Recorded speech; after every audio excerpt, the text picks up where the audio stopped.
তাহলে কি ডাব্লিউডাব্লিউতে যেগুলো দেখা যায় সেগুলো কি মিথ্যা? ডাব্লিউডাব্লিউতে আমরা যে বিষয়গুলো দেখি সেগুলো কি আমাদের চোখের ভুল? এমনই প্রশ্ন অনেকেরই মনে জাগে। আবার অনেকেই জানেন যে ডাব্লিউডাব্লিউই স্ক্রিপ্টেড, অর্থাৎ স্টোরি লাইন অনুযায়ী রেসলাররা পারফরমেন্স দিয়ে থাকে। তো চলুন আজকের এই ভিডিওটিতে এমন 6টি ভিডিও ক্লিপ দেখে নেওয়া যাক যেগুলো দেখলে আপনিও অবাক হবেন। নাম্বার 6, ডাব্লিউডাব্লিউ এর অন্যতম রেসলার হচ্ছেন দ্য আন্ডারটেকার। এই আন্ডারটেকার অনেক পুরনো একজন রেসলার। বিশেষ করে আন্ডারটেকারকে দেখে অনেকেই ভয় পেয়ে থাকেন, কেননা আন্ডারটেকার নিজেকে ডেডম্যান হিসেবে সকলের সামনেই তুলে ধরেন। আপনারা অবশ্য সকলেই জানেন যে রেসেলমেনিয়া 34-এ মুখোমুখি হয়েছিলেন জন সিনা এবং আন্ডারটেকার।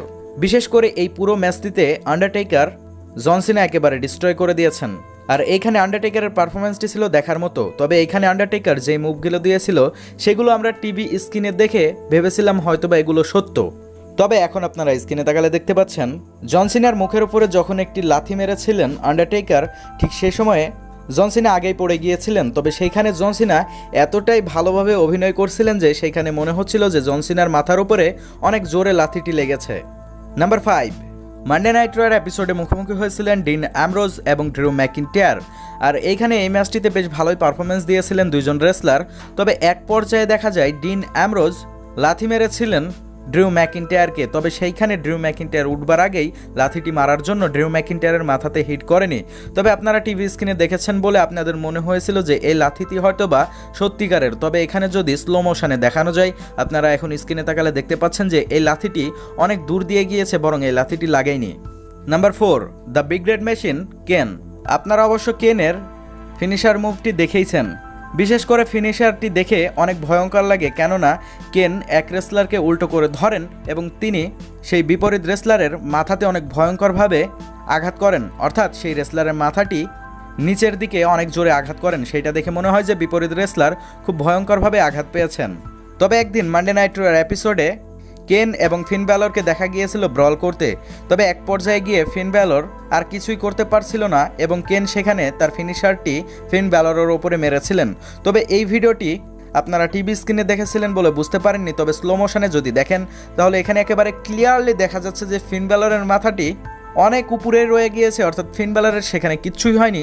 তবে ফিন ব্যালর এতটাই ভালোভাবে অভিনয় করছিলেন যে দেখে মনে হচ্ছে যে তার ঘাড়ে অনেক ভয়ঙ্করভাবে আঘাত পেয়েছে। নাম্বার 3, অ্যালেক্সা ব্লিজ এবং বেকি লিঞ্চ একদিন স্ম্যাকডাউনের এপিসোডে মুখোমুখি হয়েছিলেন। আর স্পেশালি বেকি লিঞ্চ সেখানে তার সাবমিশন মুভটি অ্যালেক্সা ব্লিজকে দিয়ে দিয়েছিলেন। আর তারপরেই সেখানে দেখা যায় যে অ্যালেক্সা ব্লিজের হাতটি ভেঙে গিয়েছে সেই সাবমিশন মুভটি দেবার জন্য। তবে হয়তোবা আপনারা জানলে অবাক হবেন যে এটা অ্যালেক্সা ব্লিজের হাতে তেমন কোনো প্রবলেম হয়েছিল না, বরং এই হাতটি নিয়ে সেই ম্যাচটিকে কন্টিনিউ করে অ্যালেক্সা ব্লিজ সেই ম্যাচটিতে বেকি লিঞ্চকে হারিয়ে দিয়েছিলেন। নাম্বার 2, আপনারা অবশ্য সকলেই জানেন যে ডাব্লিউডাব্লিউ এর 16 টাইম ওয়ার্ল্ড চ্যাম্পিয়ন জন সিনা ডাব্লিউডাব্লিউ এর নিঃসন্দেহে অসাধারণ একজন রেসলার। বিশেষ করে জন সিনার একটি স্টাইলিশ মুভ রয়েছেন, আর সেই মুভটি আপনারা অনেকেই জানেন। এখন আপনারা স্ক্রিনে তাকালে দেখতে পাচ্ছেন যে তার সেই স্পেশাল মুভটি কেনকে মারছেন। ঠিক এমনভাবে প্রত্যেকটি অপোনেন্টকে তার মুভটি মেরে থাকেন। তবে এক পর্যায়ে জন সিনা মুখোমুখি হয়েছিলেন এজে স্টাইলস এবং ডিন অ্যামব্রোজের বিরুদ্ধে এবং সেইখানে তিনি তার স্টাইলিশ মুভটি ডাবল মারতে গিয়েছিলেন। তবে সেইখানে একেবারে ক্লিয়ারলি দেখা গিয়েছিল যে জন সিনার হাতটি তাদের মুখে টাচই করেননি। তবে সেই রেসলারগুলো এতটাই নিখুঁতভাবে অভিনয় করছেন যে তাদের একেবারে মেরে নাক ফাটিয়ে দিয়েছেন এবং তারা উষ্টে উঠেছেন। অর্থাৎ এখানে জন সিনার হাতটি টাচ না করলেও তারা নিখুঁতভাবে অভিনয় করে সেখান থেকে ম্যাচটিকে বেশ ভালোভাবেই কন্টিনিউ করেছিলেন। নাম্বার 1, আপনারা অবশ্য সকলে রয়্যাল রাম্বল দেখেছেন।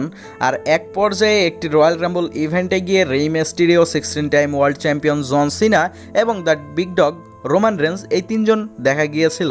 সেখানে স্পেশালি দেখা গিয়েছে যে রেই মিস্টেরিও তার ফিনিশারটি লাগিয়েছিলেন, অর্থাৎ 619 মারছিলেন এই দুই রেসলারকে।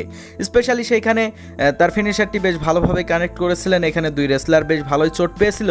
তবে আপনারা একটা বিষয় এখন স্ক্রিন তাকালে একেবারে ক্লিয়ারলি বা ফ্রেশভাবে দেখতে পাচ্ছেন যে জন সিনা এবং রোমান রেন্সকে যখন ধাক্কা দিয়ে রোপের ওপরে ফেলেছিলেন, অর্থাৎ সেকেন্ড রোপে ফেলেছিলেন, তখন দুইজন রেসলারই কিন্তু দুই দিকে ছিলেন। অর্থাৎ সেখানে যদি 619টি রেই মিস্টেরিও মারেন তাহলে হয়তোবা একজনকে লাগবেন, অপরজনকে লাগবেন না।